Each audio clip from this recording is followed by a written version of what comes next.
Hey welcome back. I am Dharmendra sir from DSL English doctor Mukherjee Nai Delhi. मेरे प्यारे दोस्त, आज आपको वो कैब पढ़ाऊंगा। आज ना आपको वो कैब, ऐसे वो कैब पढ़ाऊंगा जो अक्सर बच्चे कंफ्यूज होते हैं। आज उस वो कैब को यूज करके आप जब प्रयास करोगे, एक ही तरह के वो कैब होते हैं, जब आप उसको बोलना शुरू करोगे तो आपके अंग्रेजी में ना चार चांद लग जाएगा और बड़ा मजा आएगा आपको। एक शब्द को जब आप कंफ्यूजिंग में जाते हो तो एक ही वर्ड है जो तरह तरह के कंफ्यूजन क्रिएट करता है। जब उसको आपको देखो, स्पोकन करने के लिए ना, लिखने के लिए ना, कुछ करने के लिए ना, थोड़ा सा माइंड को ना याद भी करना पड़ता है, क्योंकि जब तक वो cab tip of the tongue नहीं होना तब तक अंग्रेजी जो है निकलना नहीं। क्योंकि कुछ भी वर्ड जब तक आप पानी को नहीं जानते कि पानी है तब तक आप कैसे बोलेंगे। इसलिए वो कैब जब याद करें तो थोड़ा सा विजुअलाइज भी करना है। जब आप विजुअलाइज करेंगे ना तो वो कैब आपको याद भी रहेगा और मजा भी आएगा। तो चलिए देखते हैं, वो कैब के साथ साथ करने का प्रयास करते हैं। हमने यहाँ पे हेडिंग डाला है कंफ्यूजिंग वर्ड। देखिए यहाँ पे वर्ड जो है ना वो कंफ्यूजिंग वर्ड है, यानी ऐसे शब्द हैं जो आपको कंफ्यूज करेगा, यानी कंफ्यूजिंग वर्ड है। अब साउंड कंफ्यूजिंग का मतलब क्या होता है, इसे कभी कभी हम लोग होमोफोन से बोल देते हैं, यानी एक जैसे साउंड वाले वर्ड हैं। यानी साउंड जो है वो इक्वल टाइप का है, जैसे अडाप्ट, अडेप्ट, अडॉप्ट। तो लगभग कोई बोलेगा ना तो सुनने में एक जैसा लगेगा कि भाई अडाप्ट बोल रहा है, अब अडाप्ट, अडेप्ट, अडॉप्ट। तो ये साउंड जो है थोड़ा सा कंफ्यूजन करता है। अब थोड़ा सा हमने कहा विजुअलाइज करना, तो कुछ चीज विजुअलाइज होगा और कुछ विजुअलाइज नहीं होगा, लेकिन मेरे साथ इसको याद करो। हमने हिंदी भी लिखा है, लिखा भी है और आपको साथ साथ समझाऊंगा भी। जैसे अडाप्ट, अडाप्ट का मतलब होता है अनुकूल बनाना, यानी किसी चीज को आपने अडॉप्ट कर लिया, अडॉप्ट कर लिया, अनुकूल बना दिया, यानी आप अपने अनुसार किसी चीज को ढाल लिया, अनुकूल बना लिया, तो अडॉप्ट हो गया। जैसे कहीं भी दिल्ली गए, अब दिल्ली के कल्चर को आपने क्या कर लिया, अडॉप्ट कर लिया, यानी उसी के अनुसार आप अनुकूल हो गए। अडेप्ट, अडेप्ट का मतलब होता है कुशल, किसी काम को करने में अडेप्ट है, वह माहिर है। एट होम इन फ्रेज भी होता है, इसी का एक फ्रेज होता है at home in. At home in का मतलब भी होता है कुशल, दक्ष, माहिर, तो इसको हम लोग अडेप्ट बोलते हैं। अडेप्ट का मतलब कुशल, तो अडॉप्ट, अडेप्ट, अडॉप्ट। अब अडॉप्ट क्या हो भाई, तो गोद ले लेना, अपनाना, किसी चीज को आपने अपना लिया, किसी व्यक्ति को अपना लिया, बच्चे को गोद ले लिया, उसे अडॉप्ट कहते हैं। अडॉप्शन सुना होगा आपने, तो अडॉप्ट कर दिया, तो अडॉप्ट। बोलिए मेरे, देखो आप लोग शर्म बहुत करते हो, मेरे साथ ना बोलने का प्रयास करो, बोलो adopt, adapt, adopt, adopt, adapt, adopt. Right, तो क्या हुआ, अनुकूल बनाना, कुशल और गोद लेना। याद हुआ। अगला देखिए, अफेक्ट और इफेक्ट, दो वर्ड होता है। अफेक्ट प्रभावित करना और इफेक्ट रिजल्ट या परिणाम। अफेक्ट नहीं बोलता, अफेक्टेड एरिया है, तो अफेक्टेड का मतलब प्रभावित इलाका है। अफेक्ट हो गया, इसका अफेक्ट, कोरोना का अफेक्ट ये है, यानी कोरोना का प्रभाव, प्रभावित करना, अफेक्टेड कर दिया, इतने इलाका अफेक्टेड हो गए।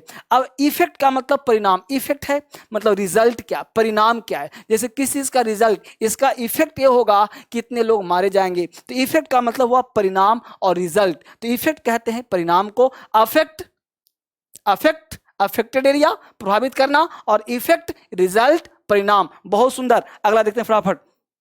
तीसरा वर्ड देखो, अल्टरनेट, अल्टरनेटिव। अल्टरनेट, अल्टरनेटिव, बोलो मेरे साथ, अल्टरनेट, अल्टरनेटिव, अल्टरनेट, अल्टरनेटिव। तो अल्टरनेट का मतलब एक एक करके आओ, प्लीज कम अल्टरनेट, अल्टरनेट एक एक करके आइए, एक एक करके आइए, अल्टरनेटिव आइए, है ना। और अल्टरनेटिव मतलब विकल्प, जैसे चार ऑप्शन है, एक, दो, तीन, चार, तो ये अल्टरनेटिव है यहाँ पे, है ना। तो अल्टरनेटिव का मतलब एक विकल्प, ऑप्शन, इसको आप ऑप्शन कह सकते हैं। तो अल्टरनेटिव मतलब विकल्प है, ऑप्शन है, तो इसको अल्टरनेटिव कहेंगे हम लोग। राइट। अब देखो चौथा वर्ड है बेयर और बियर। साउंड थोड़ा सा अंतर होगा लेकिन लगभग सेम ही होता है। बेयर और बियर, बेयर का मतलब होता है खुला, नग्न, बेयर फुटेड, नंगे पांव। जैसे कोई व्यक्ति नंगे पांव चलता है गांव घर में तो उसे बेयर फुटेड कहते हैं। तो बेयर का मतलब हो गया नंगा, खुला, ओपन को हम लोग बेयर बोलते हैं। अब बियर का मतलब होता है सहना, बर्दाश्त करना, और बियर का मतलब भालू भी होता है। स्पेलिंग सेम है, बियर का मतलब भालू भी और बियर का मतलब सहना भी। आई कांट बियर इट, मैं इसे सह नहीं सकता, आई कांट बियर, तो क्या हुआ, सहना या झेलना।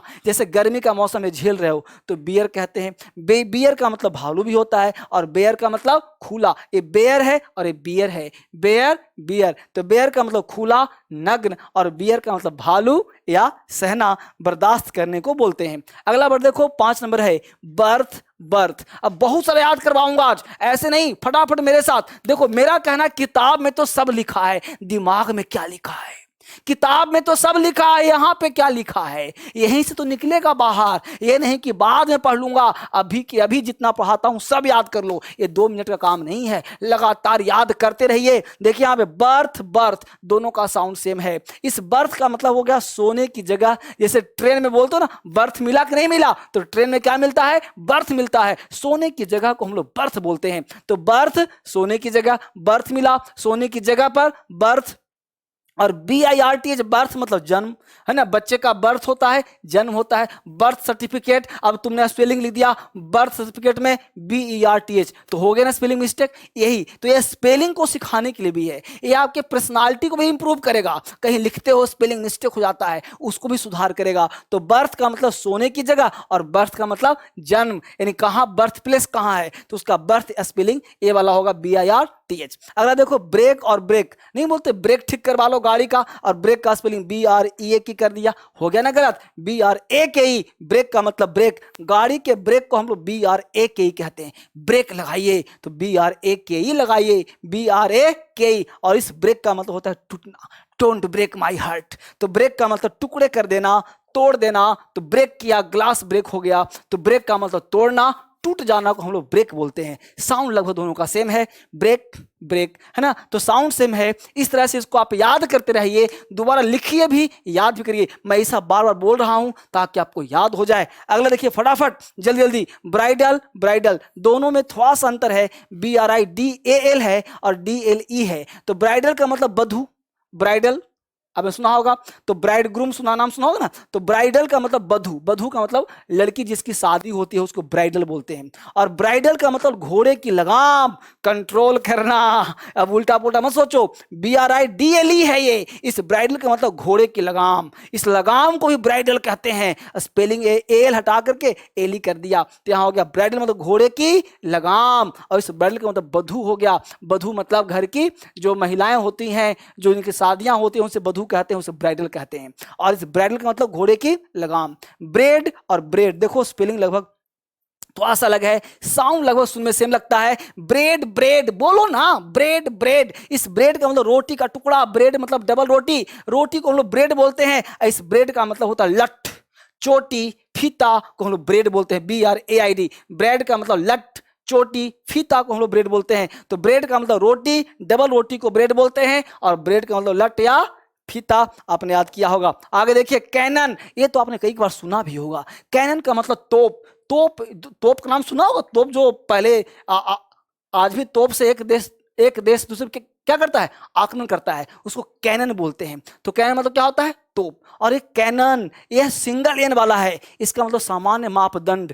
कैन मतलब सामान्य मापदंड को हम लोग कैनन बोलते हैं। ये भी हो गया cannon, cannon, cannon, cannon, sound लगभग सेम होता है। ये हुआ तोप और ये हुआ समान मापदंड। नेक्स्ट है कैरियर, कैरियर, यहाँ पे थोड़ा सा साउंड का अंतर है हल्का सा। ये हुआ कैरियर, ये हुआ करियर, कैरियर करियर। एक्चुअली क्या होता है ना कि सुनने में, एक्चुअली जब हम किसी कोई बोलता है तो सुनने में आप अकॉर्डिंग टू सेंटेंस उसका मीनिंग आप निकाल सकते हो। सेंटेंस के अनुसार आप उसे बाइफरकेट कर सकते हो, अलग कर सकते हो, क्या क्या उस सेंटेंस का मीनिंग क्या हो रहा है। जैसे किसने बोल दिया कैरियर पे बैठ जाओ, तो कैरियर पे बैठ जाओ इसका मतलब कि साइकिल का जो पीछे का भाग नहीं होता, साइकिल चलाते हो तो पीछे जो बैठने का स्थान नहीं होता, उसे कैरियर बोलते हैं।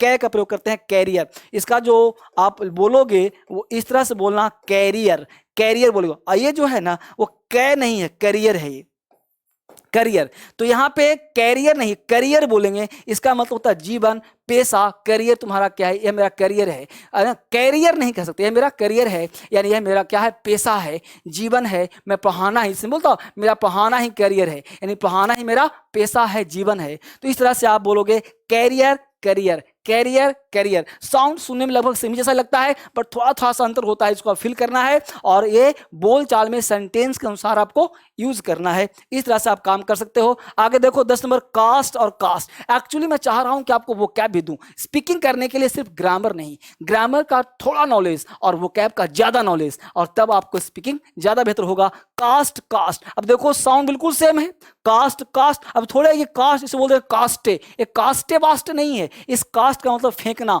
ढालना या रोल करना। जैसे हीरो हीरोइन कास्ट करता है मतलब रोल करता है। कास्ट का मतलब फेंकना भी, कास्ट वर्ब हो जाएगा, फेंकना, cast the ball, cast the vote, vote डालना को भी कास्ट कहते हैं, कास्ट द वोट, वोट डालना। कास्ट का मतलब ढालना, उसमें कास्ट में ढल गया, मतलब कास्ट है उसका रूप ढांचा है। और कास्ट में ई लगा दो तो हो जाएगा जाति। जाति ने पूछिए साधु की पूछ लीजिए ज्ञान।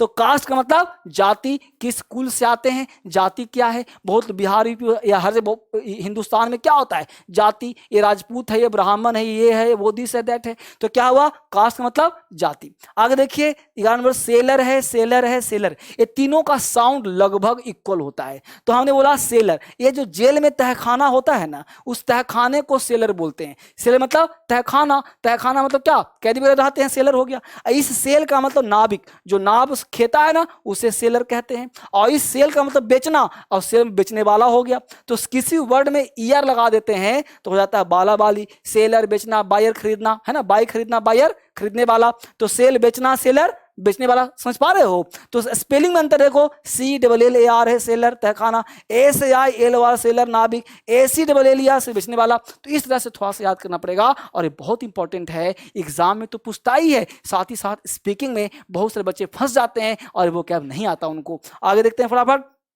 सिमेट्री, सिमेट्री, सिमेट्री, सिमेट्री, ये है सिमेट्री, है सिमेट्री। सिमेट्री का मतलब कब्रिस्तान। सिमेट्री कब्रिस्तान, जहाँ पे लाश उस दफनाए जाते हैं, जलाए जाते हैं, है ना, उसको में सिमेट्री बोलते हैं। कब्रिस्तान में जहाँ गड्ढा में डालते हैं लाश को, सिमेट्री कहा जाता है। और यह सिमेट्री, ये सिमेट्री है, यह सीमेट। सिमेट्री का मतलब समरूपता, एक सिमेट्री मिल गया, एक जैसा हो गया, एक समान को हम लोग सिमेट्री कहते हैं। जैसा आप मैथ पढ़ते हो सिमेट्री मिला दो, मतलब एक जैसा कर दो, एक समान कर दो, है ना। है देखो सीरियल, सीरियल, अब ये देखिए यहाँ पे जो सीरियल है इसका मतलब अनाज होता है, अनाज, सीरियल जो अनाज खाते हो सीरियल कहलाता है। और ये सीरियल जो धारावाहिक देखते हो, है ना, महिलाएं घर में देखते, सब लोग देखते हैं क्या, रामायण का चल रहा है सीरियल, महाभारत का सीरियल, टीपू सुल्तान का सीरियल, तो सीरियल क्या कहलाता है, धारावाहिक कहलाता है। देख पा रहे सब लोग, ये बड़ा मजेदार चीज है, इसको याद करो। आप बोलते नहीं हो, शर्माते सब हैं। इसको बोलो, सिमेट्री कब्रिस्तान, सिमेट्री समरूपता, सीरियल अनाज,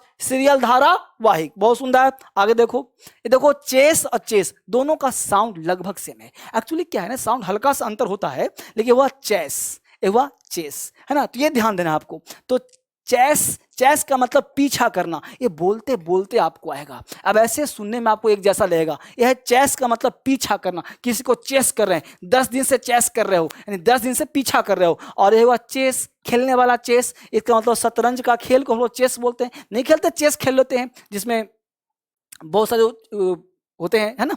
अब देखो चेक और चेक, यह चेक दोनों में क्या, अब इसको जल्दी से बोलो चेक कर लो। अब हुआ चेक, अब चेक का मतलब हुआ जो चेक काटते हैं ना, 100 रुपए का चेक काट दिया, 1 करोड़ का चेक काट दिया। तो ये चेक जो पैसे वाला चेक होता है ना, उसका स्पेलिंग CHEQUE होता है, चेक। और ये CHECK का मतलब होता है जांचना। आपने जांच लिया, इस कॉपी को चेक कर लिया, इस तरह से इसको करना है। तो ये जो आज का वर्ड था ना, इसका नाम था कंफ्यूजिंग वर्ड। इसको मैं चाहता हूं कि 2-3 बार पढ़ लो, और एक बार हजारों दिन से फायदा नहीं है, धीरे धीरे 10, 15, 20 रोज दूंगा, जिससे याद हो जाएगा। स्पीकिंग के लिए मेथड दूंगा, वोकैब दूंगा, और फिर एक समय ऐसा आएगा कि एकदम बिल्कुल इंग्लिश टू इंग्लिश बात करूंगा, तो बोलना भी आपको आ जाएगा। अभी मैं सिखाने का बुनियाद दे रहा हूं, धीरे धीरे आपको हर चीज मिलेगा आराम आराम से। चलिए मिलते हैं फिर से एक बार नए वीडियो में। Thank you very much.